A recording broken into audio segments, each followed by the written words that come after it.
अगं रडायला काय झालं तुला? काय झालंय? काय प्रॉब्लेम आहे का रडते तू? एकदा बोल मला, काय नक्की प्रॉब्लेम आहे तो? व्यवस्थित सांग समजावून.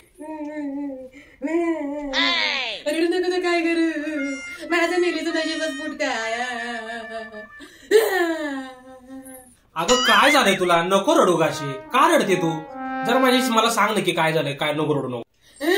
तुम्ही तर काय बसा, काही सुद्धा बोलू नका, तुमच्यामुळे झालंय हे सगळं.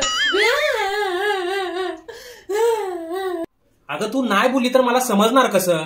मला समजलं पाहिजे ना, तू बोल ना ग. बाजूवाली काल 10 तोळ्याचा हार घालून सगळ्या बायकांना दाखवत मिरवत होती, बघा बघा बघा माझा हार म्हणून. आणि माझ्याकडे पण आली, तासभर बसली, मला दाखवत होती, सांगत होती माझा नवरा असा, माझा नवरा तसा, माझ्यासाठी लय मेहनत करतो, मी सांगल ती करतो, जी पाहिजे ती आणून देतो, आणि माझ्यासाठी 10 तोळ्याचा हार बनविला, बघ बघ बघ बघ म्हणून.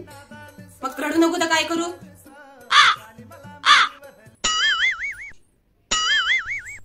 मला काहीतरी डोकं लावावंच लागेल.